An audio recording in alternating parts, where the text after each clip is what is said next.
Hello, ladies and gentlemen. Welcome to another round of Modern. This time we have Dan Rich on Izzet Murktide versus Jake McGowan on Red Green Ponza. The names are switched around, so that'll get fixed in a second. This was from an event that we held. It was our Hidetsugu Showdown. Finally getting around to being able to commentate it. I did not do. I was not at the table watching these, so this will be interesting. Yeah, I don't know what's going to happen here. So I hope they fix the names. Oh god. Alright. So, Jake, on his turn 1 with a forest into an Utopia Sprawl, probably naming red with that, and then using a Windswept Heath to fetch out another basic forest.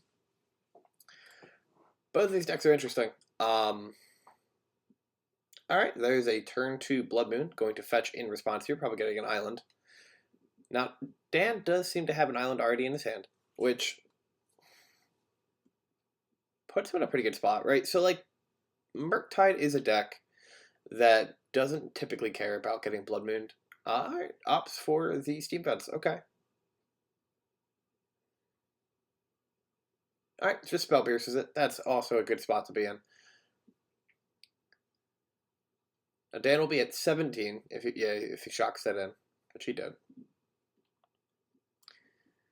Now you'll notice that one of the mats being used is not our typical Alter Universes mat. That's actually the old Alter Universes mat, which looks really cool. I'm not quite sure what's going on with it, but yeah. 2 mana, here comes a Ledger Shredder, a Mishra's Bauble. We're going to the names are switching. Adios mio. So we're going to get that Connive trigger. Dan's going to be able to discard a card, draw a card, and if it's a non-land, he's going to put a 1/1 counter on that Ledger Shredder. Murktide is one of those decks that just like, it does its thing, it always wants to do. Alright, revealing a Blood Moon at the top of the deck. Pretty solid. Dan's going to draw on the upkeep here. Now, I don't know which round this was. My information about this event, not very great. I know Dan did well in the event. I don't know about Jake personally. But I will say, him playing Ponza, I'm a big fan of it.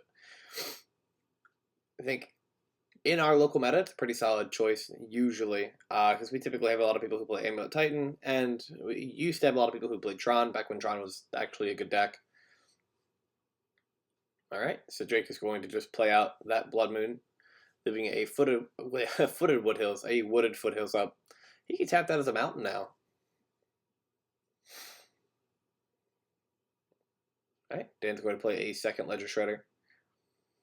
I was going to cast a Mishra's Bubble. I get 2 Connive triggers here.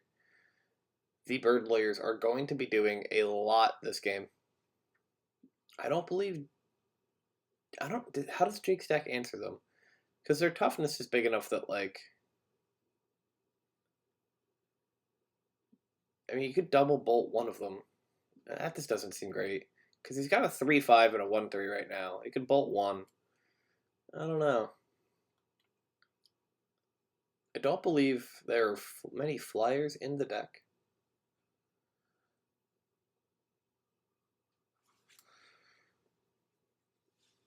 This Ponza, the one thing might have reach.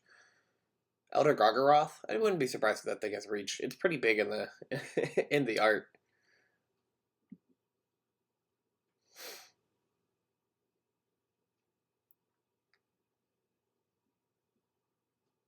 So it looks like Dan discarded a land for the second Ledger Shredder. Does not have a counter. There's a red and 6. It's going to pick up that Windswept Heath here. Going to have a land for turn. It is a mountain, which I feel like is a little strange, but not like strange. I guess it feels weird. Going to cast an Arbor Half here. Going to trigger the Connives. We're opting to do the one that has counters on it first. Going to put that one up to 3.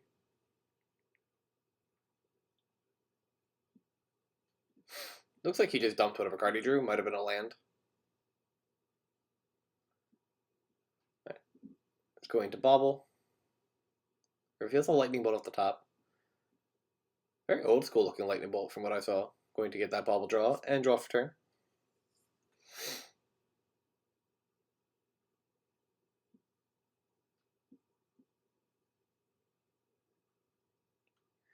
Dan has a Brazen Bar in hand. So, what he could do, depending on what he has, so he has Brazen Bar, Mishra's Bauble, Lightning Bolt, and an unknown card, I believe. That or the unknown card was the Steam Events he played for turn.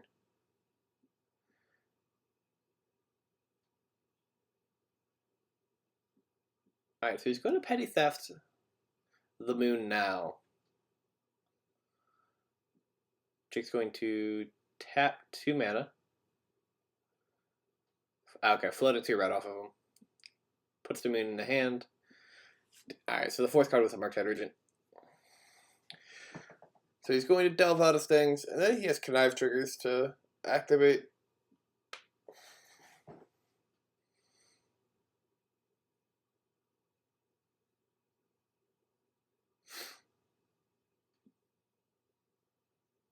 Doing it, I think, just a tiny bit out of order, but that's okay. The intent was clear. As a counterspell in his hand, I will say every deck that Dan plays, he's got some gorgeous cards in it. Alright, it's going to throw 5 damage at Ren and 6, 2 damage it looks like at Jake. It's going to go to 14. But yes, Dan is a foil aficionado. The man has fancy versions of every card. And he's just going to catch up with Mishra's Bauble and pass the turn.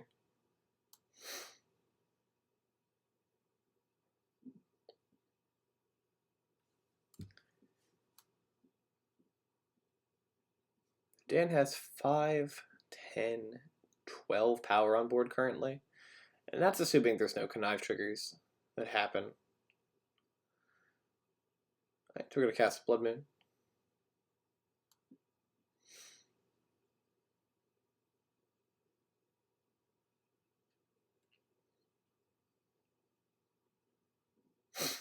Alright, it's going to Lightning Bolt. I think he bolted Dan.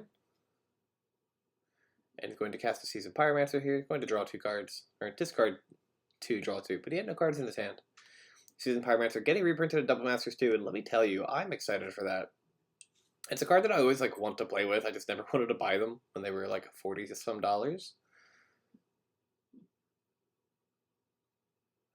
And yep, as I say, Dan gets connive triggers because of the Seasoned Pyromancer getting cast, fulfilling a Bone Crusher Giant with that Mishra's Bauble.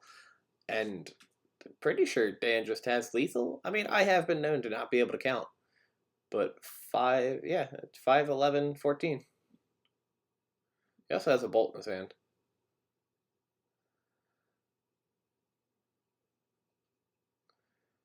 Right, he's going to cast Expressive Iteration. Oh, he has the foils for that version too. I love that. Picks up 3 lands. Beautiful.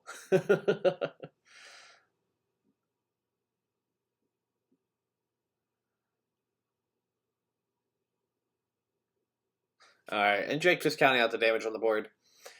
And that is going to be enough for game 1 for Dan to take it. We'll be right back with game 2, folks, in just a second. And we're back with game 2. We have Jake on the play using that Windswept Heath, fetching out a basic forest. Can we talk about Jake's fetches real quick? Using those beautiful Onslaught lands. They can be jealous. I don't know what it is about the old border. Like the old border Onslaught fetches. They just look so nice. I guess all Onslaught fetches are, old border, but still. They look great. The Polluted Deltas and Bloodstained Mires look insane. Dan's really on a Spire Bluff Canal here. Just gonna bolt Bart the Arbor Elf. He's gonna bolt the elf and pass the turn.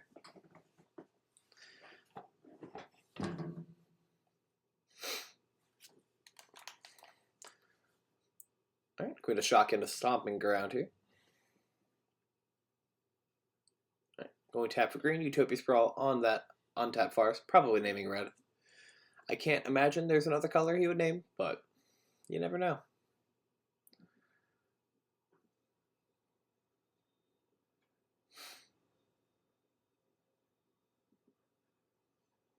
So Dan has 2 lands in hand, a Ragavan, Brazen Borrower, a red card, and something else that I can't tell.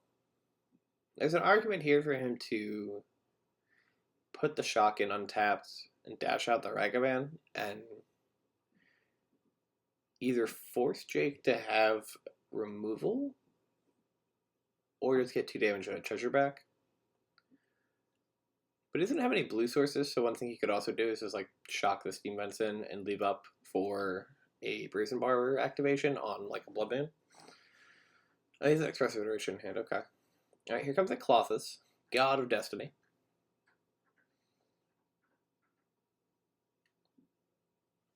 Clothis is a card I feel like I don't see anymore, including in Legacy, and I'm just a big fan of it. It does a lot of really cool stuff.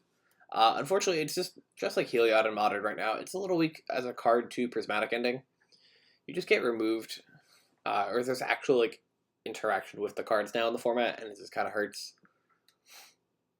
Alright, Dan going to shock in the Steam Vents, going to 18 here. Tapping 1 for Dragon's Rage Channeler. First Channeler of the match. Is going to Petty Theft. That closes, get a Surveil trigger. And bins the card, it looks like.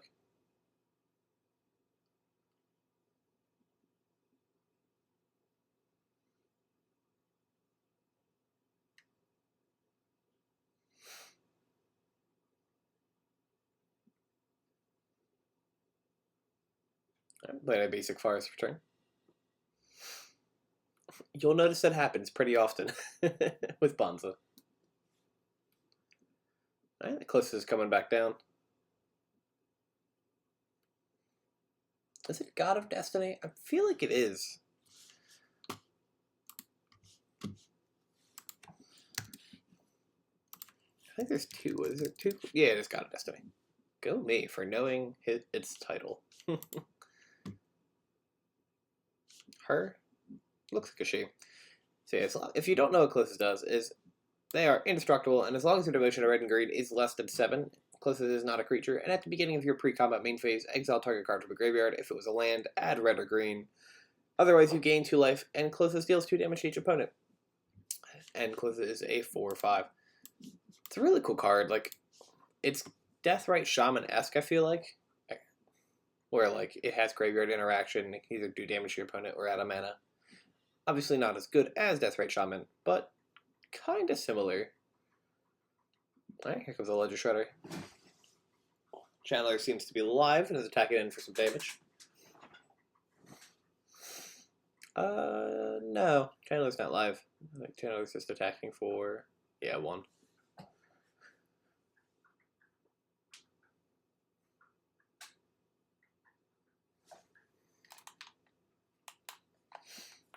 Life totals are changing, and I do not exactly know what's going on, but they're changing. Alright, so we're going to hard cast Fear here, shoot down 2 different things. And Jake's in a really good spot right now.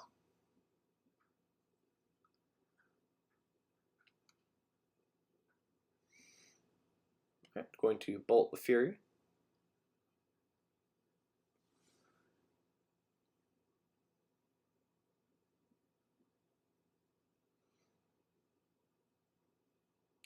Okay, dashes out of Ragavan here. It's going to get in for 2 damage, revealing a mountain to the Ragavan effect, and make it a treasury.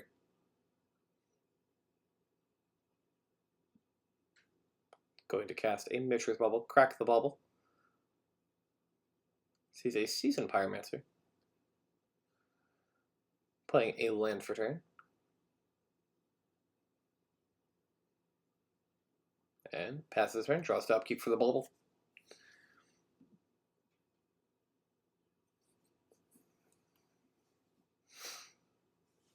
Right, so we're going to use Clothis here.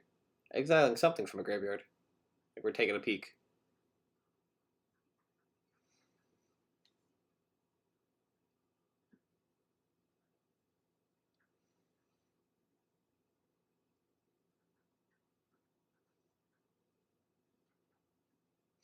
Alright, so we got 3 mana.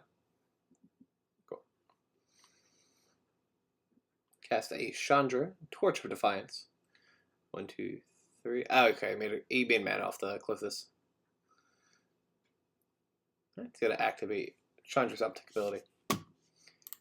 Way to pull up Chandra. I'm not terribly familiar with all of her modes. I know she used to be a really good card, and still is pretty solid.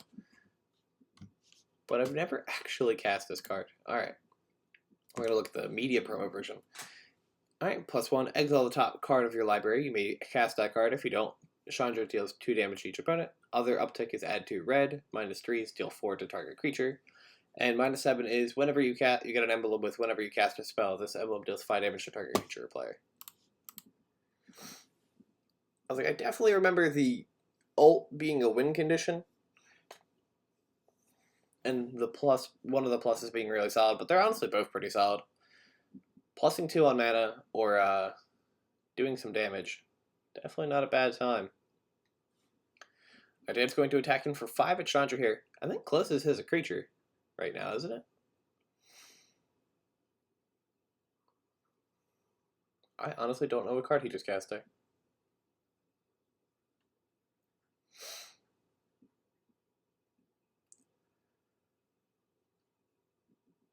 Alright, Dan's just going to scoop it up, unable to come back from that position, and we're going to be right back with Game 3, folks. Alrighty, we are back with Game 3. We're going to have Dan on the play. Let's see what we got. We got a Spire Bluff Canal and passing the turn. Probably having an end-step interaction. Like that, consider he's holding in his hand. Jake's going to play an Arbor Elf. Dan's going to consider. He's going to take a deep, long thought. Maybe he'll draw that card. Maybe he won't. Dumb jokes. Love it.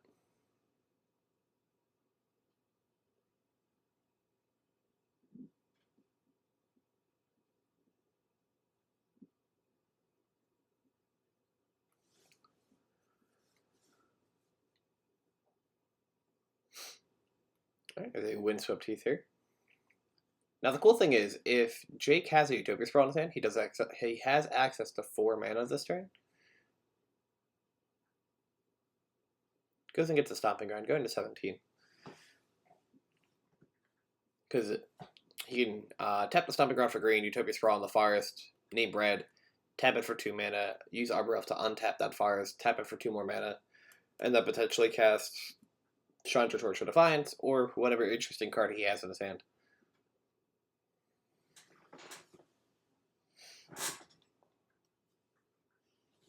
Alright, there's a Wrenn and 6. Going to get hit with going to meet a counterspell. Speaking of cards getting reprinted in Double Masters 2. Wrenn and 6, baby. Do I expect Wizards to print this set, sell out of the set, and then ban Wrenn and 6 in Modern? Yeah, I do. Am I still going to buy the borderless Wrenn and 6s because I hate myself? Yes. Yes, I will. Or yes, I am.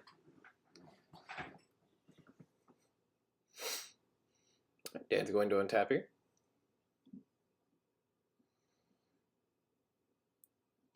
Going to play a Consider. Probably dig it for a land. Found his land. Going to play a Ragavan, Nimble Pilfer, and pass the turn. Jake's just going to bolt the Ragavan. Arbor Elf is such a cool mana dork. Honestly, one of my favorite of the 1-drop mana dorks. It's just really interesting. Just untap target land, or untap target forest. And you can do some like weird interactions with it too. Right? Like Dryad the Leasing Grove, making your land or all your lands into every subtype. You can use Arbor Elf to untap any land. Not that you really play those cards at the same decks, but to play a weird mono green devotion with Dryads and Nykthos and Arbor Elves, baby. Flashing an Endurance here. Honestly, I talked about Jake or Dan's deck looking really nice. Jake's deck looks really nice too. He's got the borderless endurances. His bolts look like they're either FBB or beta bolts. And if they're either of them, you have my respect. I love the OG art with the black border. It's like the only way I would consider not playing my M10 signed bolts that I have is if I had black border rush bolts. There's just something about the frame. the art, and then like that border. It just looks so nice. Dan's gonna fetch out a basic island here. Unfortunately, Spell Pierce would not save him from this endurance.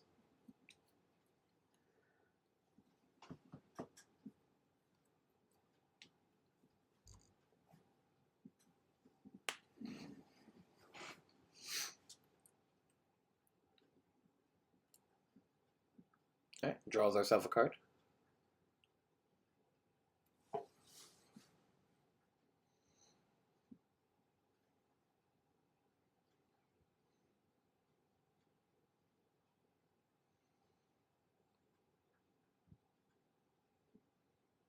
Plays his land for turn. I can't really see what he's got. It looks like he has a Ledger Shredder. He's gonna fetch here. I imagine going to get Steam Vents, just to get a second red source. 4 mana. Alright, plays a Jace to Mind Sculptor. Bounces the Endurance back to hand. That's one of the interesting things that Murktide does in the sideboard, is it can become more of a blue-red control deck than it is a tempo deck by playing stuff like Jace the Mind Sculptor. I know for a good bit people were playing the Chandra that can't be countered, that gives your opponent an emblem that they take damage in their upkeep. Jake attacking at that Arbor Elf, baby. Doing 1 damage to that Mind Sculptor. Getting shuffling, getting a fierce shuffle in there.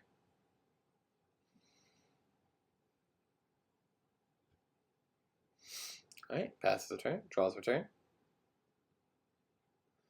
Imagine Jace's brain, or not, yeah, I was gonna say, I feel like you brainstorm here. Finds a Bauble and an Holy Heat.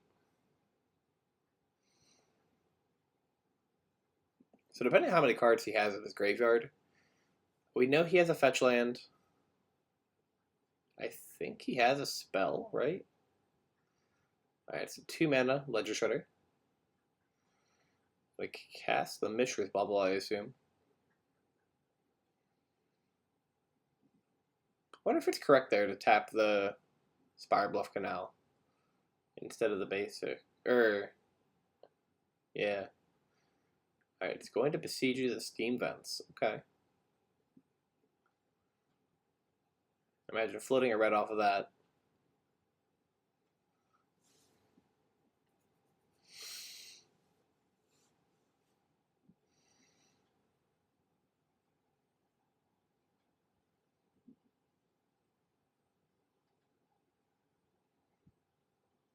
Goes and gets a tapped Steam Vents. I feel like, yeah, I feel like the argument is you put it on tap. That way you can have your counterspell accessible.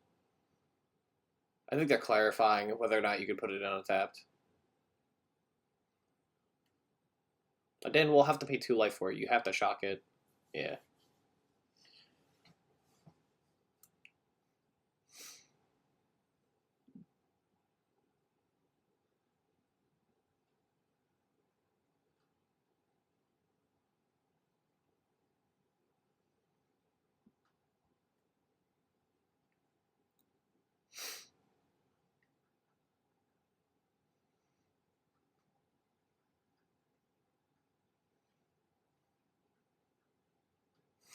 What is that card? I genuinely do not know what that card is. I haven't looked at a Ponza listed forever. It's not Sky. No, it's not Skylasher. I don't know why. What am I thinking of? Friends down in the comments. Ponza aficionados in the comments. Please let me know what that card is.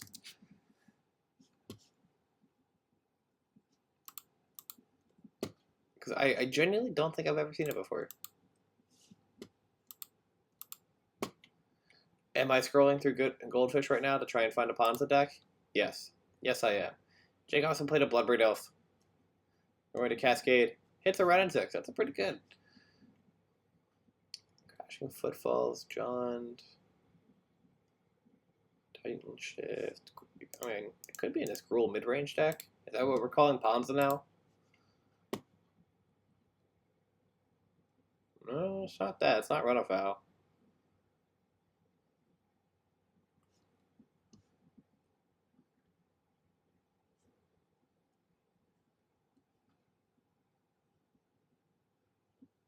I'm so confused. Oh boy, what is this card? I know I joke that I don't know Magic cards, but like I genuinely do not know what this card is. Oh, a Shaman's deck? That's cool.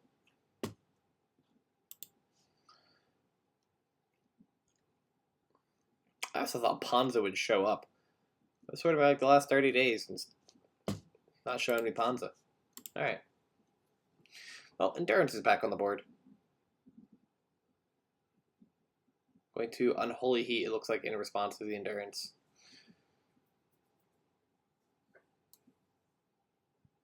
Gonna shuffle that graveyard up real good. Bada bing, gonna shuffle your deck real good. Dan's at 8, Jake's at 14. Both reasonable numbers for either player to, like, win from. Right, just gonna play a Brazen Bar over here. Gonna get that Connive trigger. I think. Not quite sure what happened there, I'm not gonna lie to you. Alright, attacks for 3 with the Brazen Bar.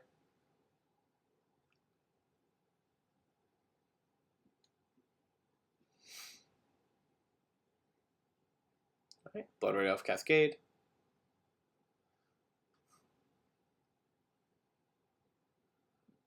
I think debating if he wants to cast it here. He revealed a Veil of Summer. Yeah, he's choosing to put it on the bottom of the deck. Not really a reason to cast it. Dan has not cast a blue card this turn.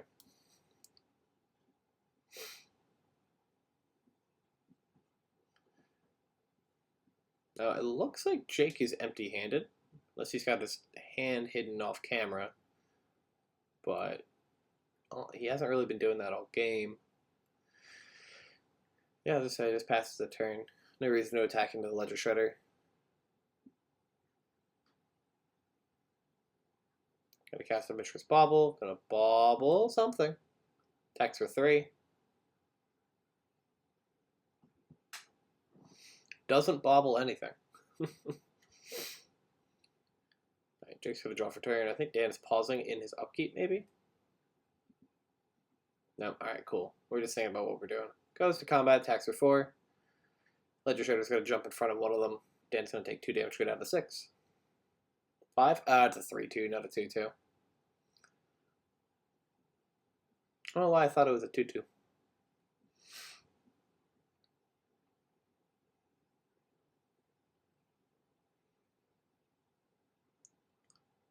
Alright, cast a Mishra's Bauble.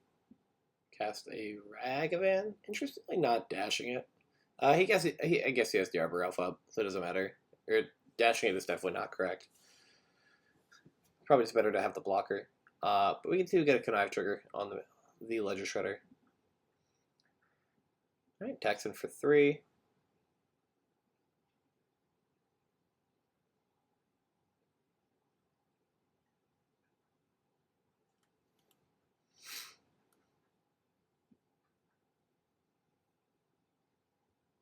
Trying to think about how Jake can pull this back. If he has Bolt, he can kill the Brazen Bar. He needs 2 bolts to kill the Ledger Shredder now. However, if he attacks, Dan blocks with the Shredder. Okay. Chandra Torture Defiance is pretty solid here. I think the down tick only does 4, though.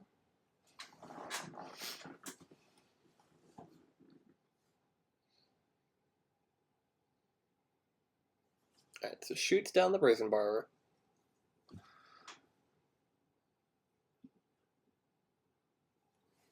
Oh, Dan had a counterspell. Alright, so we've got a Mishra's Bauble. Revealing something. Looked like a land. Gonna draw a card. Now the interesting thing is if Dan just has 2 castable cards and a non-land in hand, he can just win the game on the spot.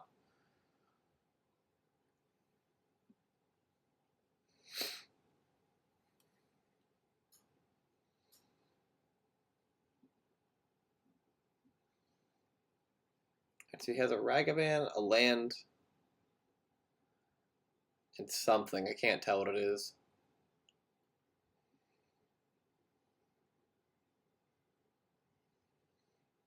If it is a non, like I said, if it is, it looked like an Odawara.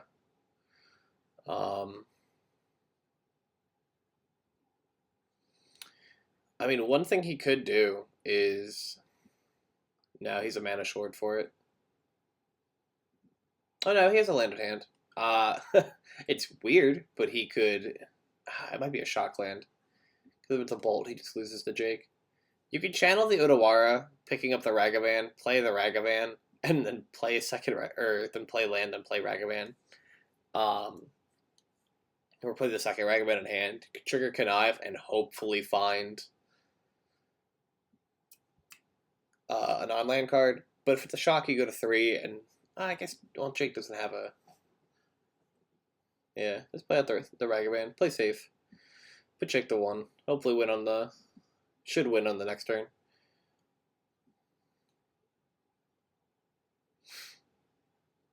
Just trying to think of the weirdest way he could, like, trigger Connive during his turn.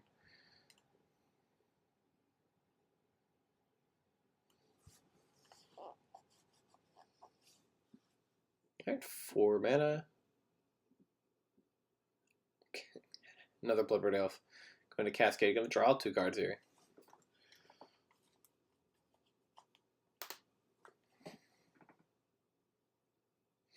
Alright, attacks in 4/6.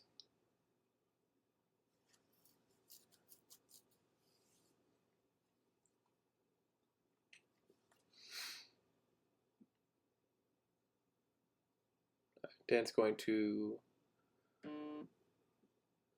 block with Ragavan and then probably channel Odawara.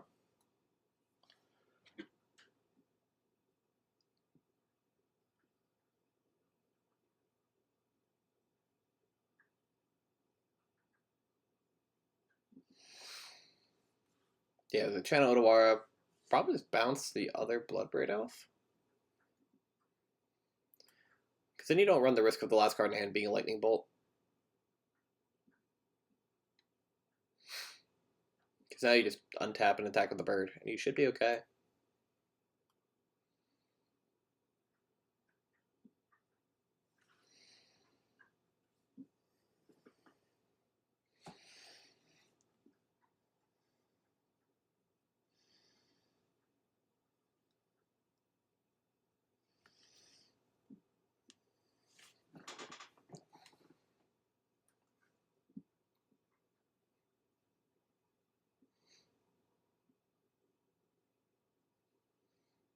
Alright, we got a Chandra activation here.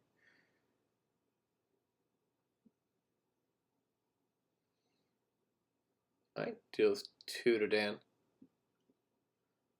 Gonna put him to 3. Unfortunately, if it does have a bolt in hand, he can't cast it because the fetch will kill him.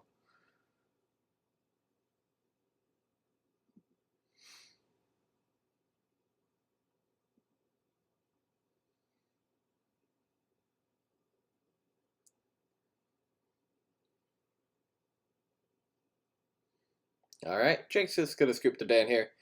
Dan has lethal on the following turn, so he's going to take a 2-1 with Izzet Murktide versus Gruul Ponza. Thank you for watching, folks. Let me know in the comment section below what the card is. I would like to know. Have a great rest of your day, and like, comment, subscribe, with all that fun stuff. And the screen went black. Hooray.